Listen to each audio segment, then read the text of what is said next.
Son las 6 de la mañana con 57 minutos. Gracias por acompañarnos.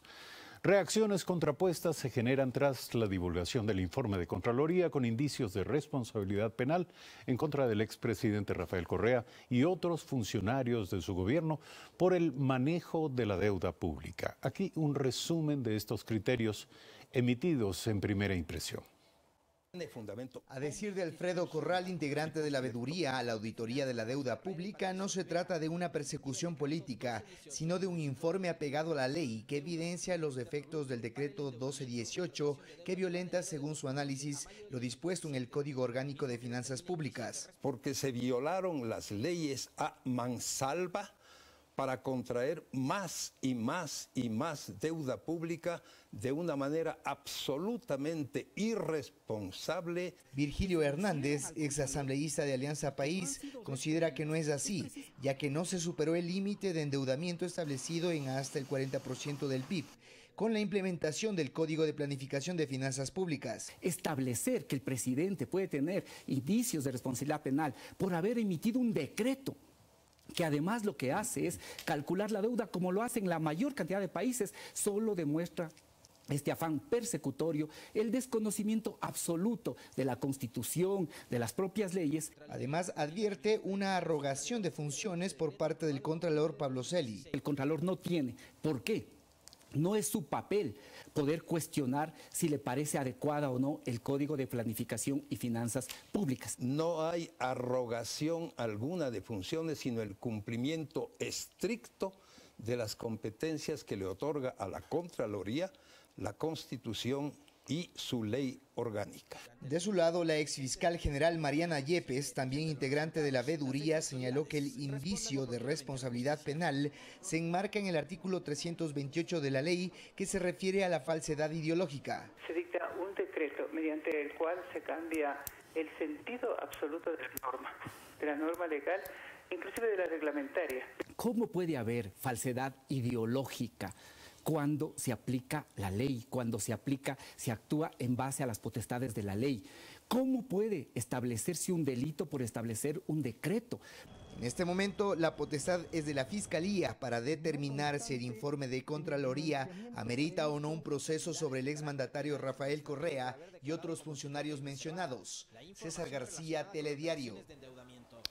6 de la mañana, 59 minutos. La Contraloría General del Estado presentó en efecto las conclusiones de la auditoría al manejo de la deuda pública entre 2012 y 2017, generando una inmediata respuesta del expresidente Rafael Correa, quien rechazó los mencionados indicios de responsabilidad penal que el examen determina en su contra y que deberán ser considerados evidentemente por la Fiscalía, al igual que sobre dos de sus exministros de Finanzas y otros altos funcionarios. Los argumentos de su defensa van en varias direcciones. Una de ellas, descalificar a la misma autoridad con el argumento de que la Contraloría no tiene facultades para analizar lo actuado en materia económica por un presidente de la República, según afirmó ayer aquí, ustedes lo escucharon, Virgilio Hernández. Por ahí se inicia el cruce de opiniones al que hemos invitado a dos juristas, Rafael Ollarte y Stalin Raza. Bienvenidos, gracias por estar aquí, señores. ¿Tiene o no la Contraloría facultades para analizar la legalidad, las fuentes y los usos de la deuda pública como se propuso el examen cuyas conclusiones se dieron a conocer ayer? Comenzamos con Rafael Ollarte. Buenos días, don Eduardo, qué placer estar con usted, con Stalin Raza y con toda la tan directa audiencia de Primera Impresión. Sí, mire, el Contralor tiene facultades, según el artículo 212 de la Constitución, para fiscalizar el uso de los recursos y el procedimiento con el cual se utiliza la infraestructura y los recursos estatales para que se refieran al fin público y no se desvíe. Y eso es lo que ha hecho el Contralor. El Contralor hace presente varios vicios en la actuación de la deuda externa e interna y la forma de cálculo en relación al PIB. Critica, primero, la reforma que se hace al Código de Planificación y Finanzas Públicas, básicamente en dos materias. Uno, la eliminación de los controles, porque con la LOAFIC y la Ley de Presupuesto del Sector Público usted requería, uno, el informe del Ministro de Finanzas, pero también requería el informe del Procurador General del Estado y del Directorio del Banco Central. Eso se modifica y nos pasamos a un famoso comité de deuda, integrados todos por delegados del Poder Ejecutivo, incluso ejerciendo funciones incompatibles. Entonces, el resguardo... ¿A quiénes se refiere puntualmente? Se refiere al ministro de Finanzas, al subsecretario de Finanzas y y algún otro delegado, y un delegado del presidente de la República. Entonces, como usted tiene que tener un el informe... secretario de las Emplades. Exactamente, el secretario de Planificación respecto al tema presupuestario y respecto al ministro de Finanzas que elabora el informe. Entonces, yo elaboro el informe y yo apruebo el informe. Yo elaboro la planificación presupuestaria y yo también apruebo la planificación respecto del endeudamiento público. Entonces, hay funciones incompatibles. Y eso es lo que hace presente el Contralor. Entonces, el Contralor lo que dice es, hay que modificar la ley y hay que presentar los correspondientes proyectos. También critica otra cuestión. Con la antigua ley de presupuesto del sector público teníamos bastante claro a qué se podía dirigir el endeudamiento público. Con el Código de las Finanzas Públicas la cosa queda abierta. Y eso hace que el presidente de la República dicte reglamentos. El reglamento al Código de Planificación y Finanzas Públicas, abriendo este tema de que la infraestructura es poco menos que cualquier cosa. Entonces tú puedes endeudarte en el Ecuador para cualquier cosa. Habla incluso de una infraestructura social, alejado de lo que señala la Constitución respecto de a qué se debe dirigir el endeudamiento público. El secretismo con el que se ha manejado el endeudamiento público. Vamos por partes, si me permite. Quisiera analizar primero, lo planteado de inicio. Stalin Raza, ¿está usted de acuerdo con el criterio? ¿La Contraloría tiene plena facultad para analizar estos temas? Sí, absolutamente. Yo coincido con lo que ha dicho Rafael. Buenos días primero a la audiencia de usted, Eduardo, y también a Rafael. La Contraloría ha actuado dentro del marco de sus competencias. Aquí lo que pasa es que siempre se trata, por parte de ciertos grupos afines al expresidente Correa, de reducir al absurdo los argumentos. Y eso es pensar y reflexionar fuera del recipiente.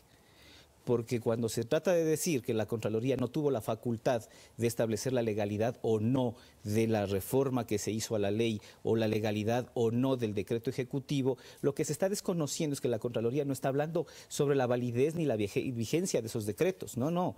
Lo que la Contraloría está diciendo es, estoy analizando el proceso de cambio normativo que se dio en ese lapso y estoy mirando si ese cambio normativo fue o no desfavorable para los intereses del Estado.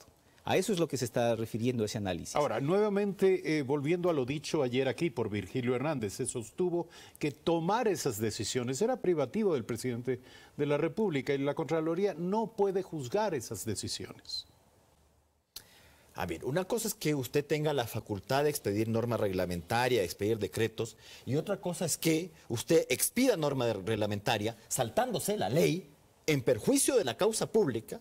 Y dos, que usted expida un decreto para modificar derechamente la ley para pasarse el límite del endeudamiento. Porque ¿qué encuentra usted? Usted estaba llegando al límite del endeudamiento. Expide el decreto 1218 y me saca básicamente dos cosas del endeudamiento. Uno, la deuda que tiene el Estado con otros institutos públicos. Por ejemplo, Instituto Ecuatoriano de Seguridad Social. Entonces ya no lo cuento. Y dos, los anticipos de venta de petróleo. Entonces saco dos cosas. Entonces, naturalmente, a través del decreto, yo ya no sobrepaso la norma legal que me establece un 40% del PIB como límite de endeudamiento. Eso es lo que he hecho a través de norma reglamentaria. En vez de ir a la Asamblea y pedir a la Asamblea la autorización para superar por A, B o C circunstancias el límite de endeudamiento, porque la ley tampoco es irracional, pues. La ley tampoco dice llega al 40 y te friegas. No, o sea, hay alguna necesidad de aumentar el endeudamiento. De hecho, contempla la posibilidad de haber superado. Efectivamente, pero con autorización parlamentaria.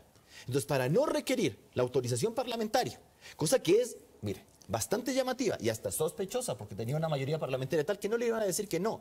Pero aquí hay dos cosas. ¿Por qué no va al Parlamento? ¿Por qué no va a la Asamblea y pide la autorización para superar el límite de endeudamiento? Uno. Y dos, el ministro de Finanzas establece el secretismo absoluto respecto de las operaciones de deuda. Es decir, ¿qué estás escondiendo? Hasta el Contralor tuvo problemas para elaborar el informe. Eso queda para el campo de las especulaciones. La pregunta es, ¿qué implicaciones legales tiene lo acordado en esta materia? Bueno, a ver, no hay duda alguna de que la facultad del presidente de la República y la facultad de la Asamblea es expedir decretos ejecutivos el primero y leyes los segundos. No hay duda de eso. Que las decisiones políticas no son susceptibles de acciones penales, tampoco hay duda de eso. Lo que ocurre es que esas decisiones políticas, cuando resultan lesivas, perjudiciales al interés público y terminan beneficiando a terceros, entonces sí tienen relevancia penal. Y eso es lo que ha dicho la Contraloría General del Estado cuando ha decidido emitir su informe de indicios de responsabilidad penal, que es enviarle datos a la Fiscalía para que la Fiscalía investigue cuáles son los hechos con relevancia penal que pueden haber ahí. Entonces la Contraloría le dice a la Fiscalía, aquí hubo unos cambios normativos para definir de manera distinta lo que debe ser deuda, para excluir las preventas petroleras, para guardar secretismo con las operaciones de deuda hasta el final de las operaciones, no solamente en el proceso de negociación, para cambiar el modelo de cálculo de la relación PIB-deuda. Todo eso ha pasado acá y presumimos nosotros que eso fue para perjudicar a los intereses del Estado, para violar la Constitución, para violar la ley, para burlarse a las autorizaciones parlamentarias de las que habló Rafael hace un momento, para evitar hacer un proyecto... Presunciones que deberán ser probadas. Sí, por supuesto. Para hacer un proyecto de planificación estratégica y de racionalización económica como lo manda la Constitución y la ley cuando se sobrepasa el límite del endeudamiento. Son datos que le da la Contraloría a la Fiscalía. Ustedes han abordado, si me permite, varios aspectos de esas conclusiones que queremos, sin embargo, analizar un poco más puntualmente con ustedes, si nos ayuda de la manera más acotada para aclaración de la audiencia y valoración, sobre todo para valoración de los mencionados indicios de responsabilidad penal en el supuesto peculado del que se habló, o como lo afirmó la exfiscal Mariana Yepes, la supuesta falsificación ideológica. Comencemos por el decreto ejecutivo 1218, que estableció una metodología para cálculo de la relación deuda-PIB no prevista, una metodología no prevista en la ley, sin embargo apoyada en un documento del Fondo Monetario Internacional. Esto posibilitó la contratación de deuda sin la aprobación de la Asamblea Nacional, ni el Plan de Fortalecimiento y Sostenibilidad Fiscal. ¿Qué implicaciones desde el punto de vista de las responsabilidades penales, doctor Ollarte? A ver, es que sí, el fundamento es, yo, presidente de la República, expido un decreto porque quiero seguir el manual del Fondo Monetario Internacional, si es que lo he seguido también, porque en eso también hay que conversar, si es que lo he seguido. Pero digamos que lo has seguido, pero te vas a saltar la ley. Oye, ¿no sería del caso que si tú quieres que esos tramos de deuda queden excluidos para el cálculo de la relación deuda-PIB, modifiques el Código Orgánico Monetario y Financiero enviando el proyecto de ley, que te lo apruebe la Asamblea y tú lo sanciones? ¿O te saltas derechamente la ley porque hoy día te ha parecido que el Fondo Monetario Internacional tiene más razón que el legislador que ha aprobado el proyecto de ley que tú has enviado? Entonces, te has saltado la ley que tú iniciaste, te has saltado la ley que tú sancionaste y que tu mayoría parlamentaria ha aprobado. Eso es lo que tienes que respetar.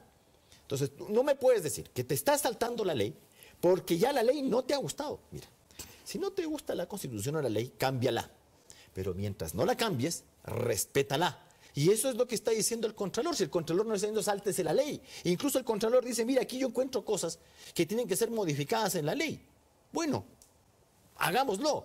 Ahora, que usted a través de su ministro de Finanzas o a través de la actividad propia, a través de la emisión de decretos, se salte las leyes y la Constitución además. Porque vea que además en toda esta gracia que ha ocurrido acá, se ha autorizado a Petroecuador a contratar deuda. Ese es otro tema que privativa del presidente de la República. Vamos a analizar. Pero volviendo a este tema del decreto, no se cuestiona la facultad del Ejecutivo, del expresidente Rafael Correa, para dictar un decreto ejecutivo en esta materia, sino el contenido específico que se refiere a convertir las disposiciones del Fondo Monetario Internacional en reglamento del país. ¿Por qué en su momento no hubo ninguna reacción? ¿A quién tocaba, a quién competía la responsabilidad de hacer observaciones en esta materia entonces, en octubre de 2016?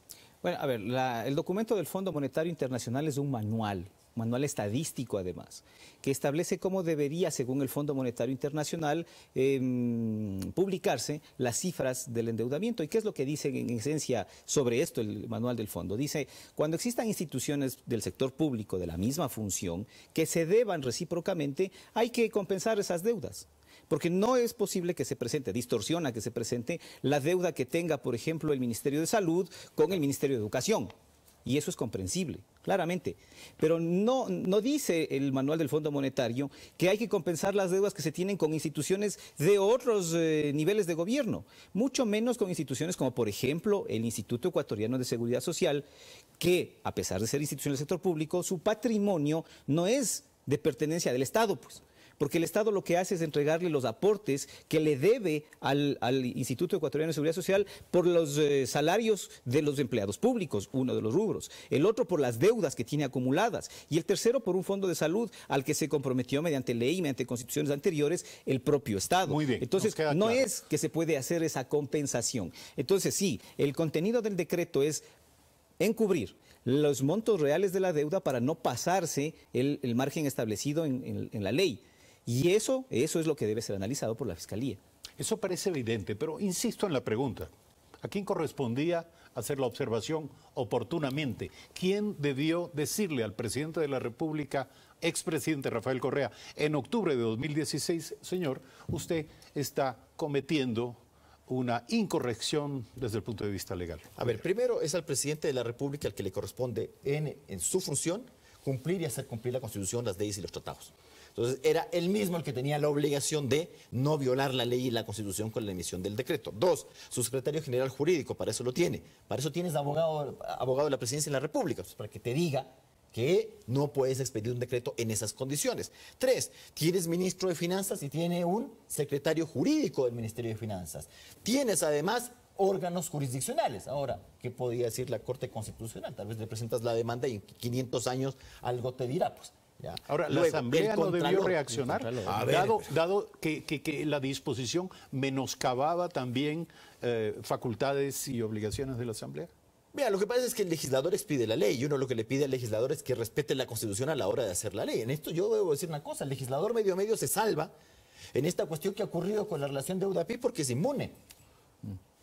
Porque si no también lo metes en la bolsa, pues, con esta cuestión de, mira, estas funciones incompatibles, yo informo y yo apruebo los temas de endeudamiento, lo que antiguamente no ocurría.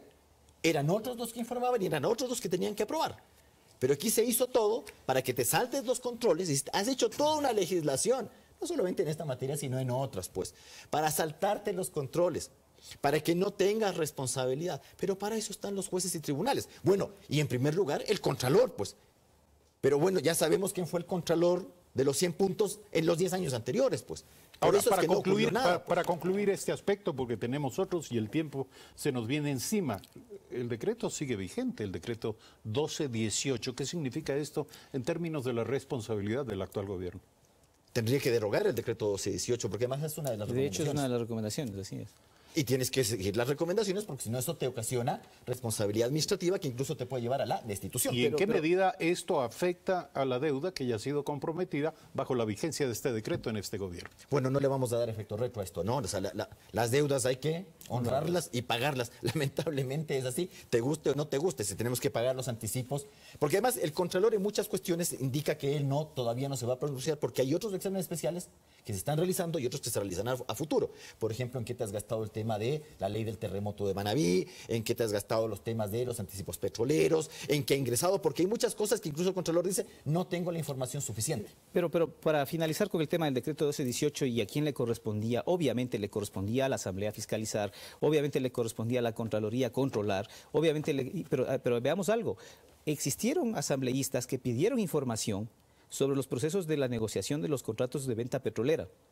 Existieron personas de la sociedad civil organizada que también pidieron información. ¿Y cuál fue la respuesta recurrente del Ministerio de Finanzas? Es información reservada, está protegida con el sigilo. Y además, ahora mismo, si ustedes revisan con detenimiento el informe, vayan a ver las peripecias que le tocó pasar a la Contraloría para poder conseguir la información actualmente con los funcionarios de ahora. Eso significa que también siguen vigentes las normas que declararon como secreta y reservada la documentación sobre la deuda pública. Y vamos precisamente a ese aspecto, es el otro aspecto del informe o del estudio del examen especial de Contraloría. Mediante 3 resoluciones ministeriales se declaró secreta y reservada la documentación de operaciones de endeudamiento sin cumplir con los requisitos previstos en la ley, extendiendo indebidamente además la declaratoria de secreta hasta el pago total de los créditos. Nuevamente les pregunto, ¿cuáles son las derivaciones desde el punto de vista legal? Y me refiero a las supuestas implicaciones de responsabilidad penal. Doctor Ollarte. A ver, usted puede declarar, según el Código de Planificación y Finanzas Públicas, como reservada la información relacionada con la contratación de deuda. Si es que se cumplen cualquiera de las dos condiciones, si es que revelar esa información puede generar pérdidas o puede generar condiciones desfavorables a los intereses del Estado. Son las dos condiciones que tú tienes que motivar para declarar reservado.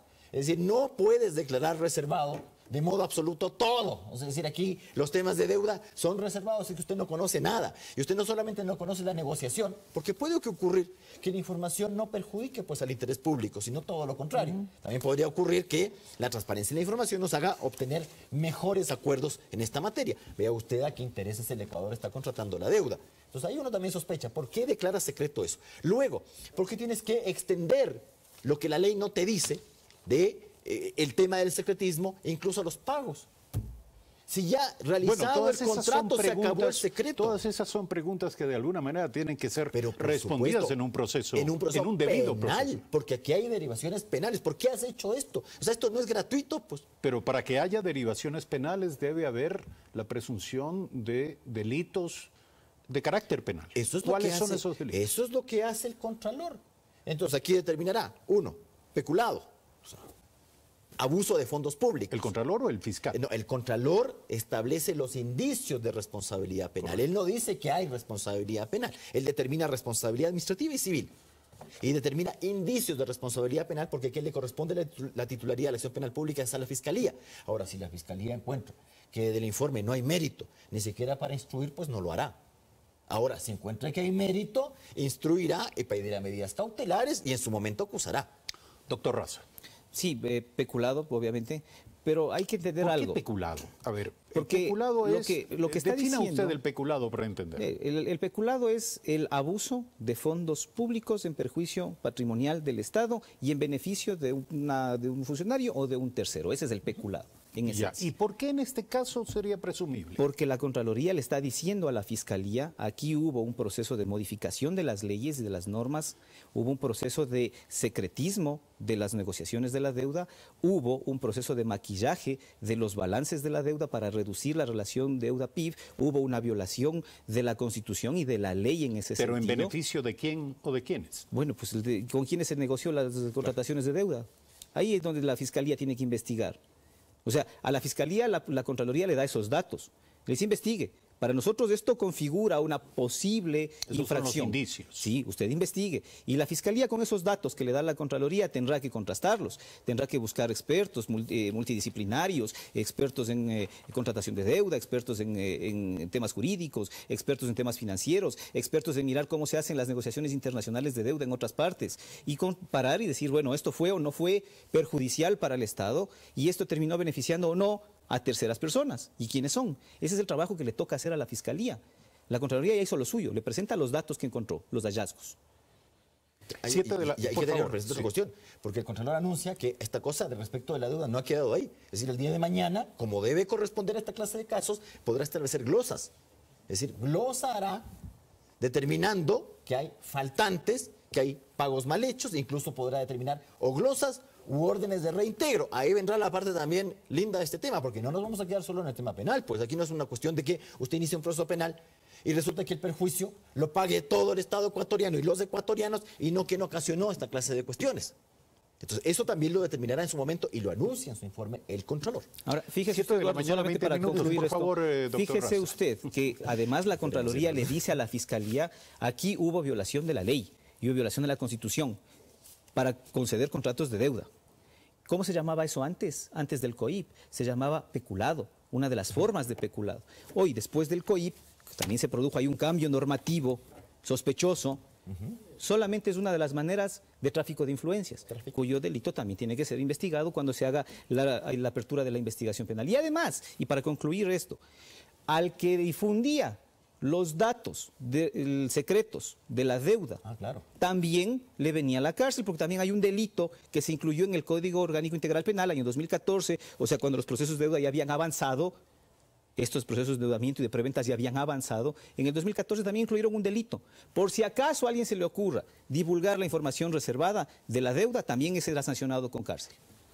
Ventas anticipadas de petróleo no consideradas en la estadística de la deuda pública. Es otro de los aspectos señalados por el examen especial de Contraloría. Operaciones de venta anticipada de petróleo que no fueron consideradas como deuda en su inicio, a pesar de haberse reconocido el pago de intereses y devengado no solo con crudo, no solo con petróleo, sino también con efectivo. En el contrato número 2016-916 se revela la existencia de un anticipo, el pago de intereses y una tabla de devengamiento.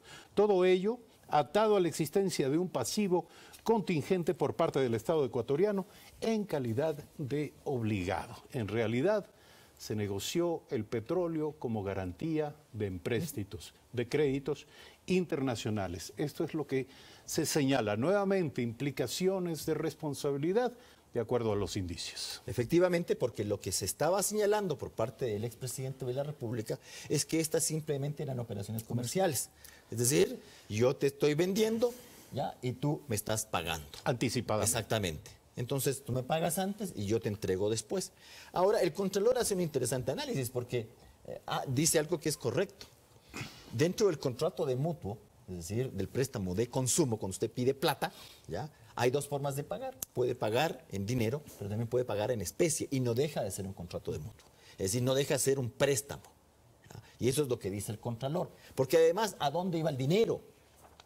Porque no es que Petroecuador vendía el petróleo y los dineros ingresaban a Petroecuador, sino que servían para darle liquidez al Estado ecuatoriano, es decir, iban al presupuesto. De ahí nos salieron con esta cosa interesante que hemos descubierto, que el dinero es bien fungible. Entonces no sé a dónde va el dinero, porque si yo meto $5 al presupuesto, esos $5 no sé a dónde han ido. O sea, ese billete de $5. Sí, pero lo que te estamos diciendo es, tú lo que estás haciendo es financiar el presupuesto con esa venta anticipada de petróleo. Eso es lo que has hecho. ¿Ya? Y además estás ofreciendo un interés. Y además, cuando no has entregado el petróleo, has entregado dinero con interés. ¿Cómo se llama eso?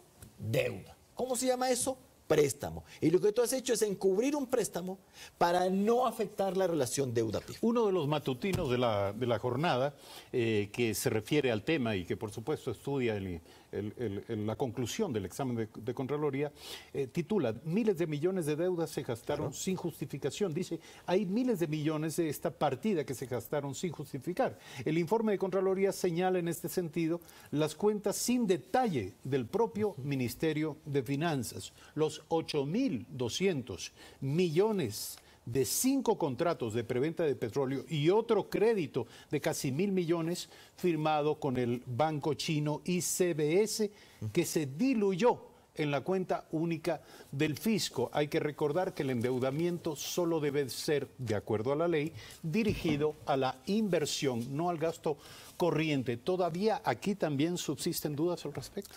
Bueno, no habla sobre eso en realidad el informe de la Contraloría. Supongo yo que más adelante la Contraloría va a profundizar en cuál es el uso que se dio a esa deuda. Ahora lo que ha hecho la Contraloría es analizar el primer tramo, cómo fue el proceso de endeudamiento y si eso fue o no fue legal, legítimo. Es decir, más no allá, sobre el uso de los recursos. Más allá, supongo yo que habrá algún informe de Contraloría donde se analizará cuál fue el uso y el destino que se dio a esos dineros, a esos recursos provenientes del endeudamiento. Pero lo que es verdad es que los contratos de preventa petrolera obviamente constituyen endeudamiento, por lo que decía Rafael hace un momento, porque el destino de los recursos no iba pues a las operaciones del giro del negocio de la empresa pública, además, empresa pública, independiente del presupuesto general del Estado, que es Petroecuador. No iba pues para gastos de operación, no iba para nada de eso de Petroecuador.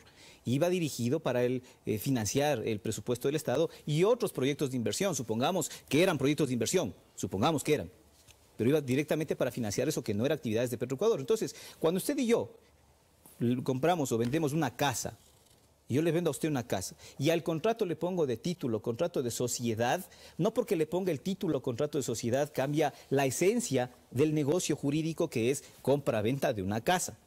Acá ocurre lo mismo. Por mucho que les hayan puesto contratos de compra-venta de petróleo, no cambia la esencia del objeto jurídico de esa negociación, que era endeudamiento público, pagado con recursos además de los sectores estratégicos. Se ha señalado con frecuencia en estos temas analizados en el examen de Contraloría esta suerte de afán de ponerle un nombre diferente a las cosas. Le pregunto, ¿qué tan admisible es este argumento de la doctora Mariana Yepes, exfiscal, de que habría falsificación ideológica? Doctor Ollarte. Bueno, lo que pasa es que usted ahí lo que está haciendo es falsear, es decir, artificialmente decir que una cosa, que la esencia de las cosas no son esas sino otras. ¿Ya? En este caso lo que estamos diciendo es, este préstamo no es en realidad un préstamo, sino una compraventa. Como que el día de mañana yo le pido plata prestada a usted y le digo, te pago con informes de derecho. Entonces eso ya no es un contrato de mutuo, sino un contrato de prestación de servicios profesionales. ¿No? Es decir, no, pues yo te he prestado la plata, porque además, si no me haces los informes de derecho, lo que tienes que hacer es devolverme el dinero, y eso es lo que ha acontecido. Cuando usted compra algo, recibe el bien a cambio de un precio.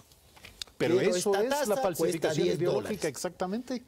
Porque de lo que entiendo, la doctora Yepes se refiere a que la falsificación ideológica tendría relación con el generar una normativa que finalmente termine contradiciendo una normativa secundaria, un reglamento que contradice el contenido de la ley o de la Constitución. Sí, pero no es solamente el tema, porque no es que yo dicto un reglamento ilegal y ya hay falsedad ideológica. O sea, de lo contrario, si todo el mundo que dicta una ley inconstitucional o que dicta un reglamento ilegal o que dicta una resolución antirreglamentaria está cometiendo falsedad ideológica. Es el fin para el cual usted está haciendo esta cuestión. Es decir, ¿por qué usted encubre esta cuestión de la relación deuda-PIB, el tema de lo que es o lo que no es deuda, a través de una serie de dictación de decretos y reglamentos que contrarían la ley? Es decir, no es la mera contradicción entre ley y reglamento, sino el objeto que usted persigue. Claro, porque lo anterior, permítame entenderlo, creo que no es materia de responsabilidad penal. Sí, lo que ocurre acá es que, a ver, el Ministerio de Finanzas, el gobierno,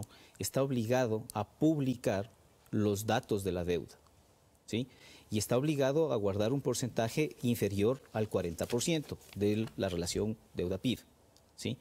Cuando el gobierno, el Estado, el Ministerio de Finanzas, a través de artificios, mecanismos como la expedición de normativa, cambia la forma de cálculo, lo que está haciendo es entregar una información que es relevante jurídicamente para el país, que no es la exacta, que es la incorrecta, que podría llegar a ser falsa, porque de hecho se están alterando los datos reales del nivel de endeudamiento. Y eso sería materia de responsabilidad penal nuevamente. Obviamente, si ese artificio que se utilizó fue para falsear la fe pública de la gente que estamos mirando y de los que están atentos a ver cuál es el nivel de endeudamiento, incluso de los inversionistas para invertir en el país, entonces por supuesto que está dentro del ámbito de la acción de la norma que establece la falsedad ideológica como un delito. Claro, y esto es lo que tiene que hacer, es lo que tiene que revisar la Contraloría, perdón, la Fiscalía General del Estado. Sí, el maquillaje de balances antes existía como una norma penal independiente. En la Ley General de Instituciones Financieras existía la norma del maquillaje de balances. Y entonces a los bancos que maquillaban sus balances para dar la apariencia de que estaban en una muy buena condición económica, o las empresas que daban una muy buena condición económica y eso no era verdad, se constituía en un delito. Esa figura típica específica fue eliminada, pero se le subsumió, si se quiere, en la figura general de la falsificación y la falsedad ideológica para todos los documentos públicos o privados que tengan relevancia jurídica. ¿Qué más relevancia jurídica que los datos del endeudamiento que hablan de la solvencia del país? Señores, se nos terminó el tiempo. 7 de la mañana, 30 minutos. Gracias por estar aquí, Rafael Ollarte, Stalin Raza, constitucionalistas, y ayudarnos a entender el contenido, las connotaciones, las consecuencias, los posibles impactos del examen especial de la Contraloría, de las conclusiones que acaban de ser presentadas al país. Cuando regresemos, luego de un brevísimo corte, Edison Garzón, presidente del directorio de la empresa coordinadora de empresas públicas, estará aquí. Ya regresamos.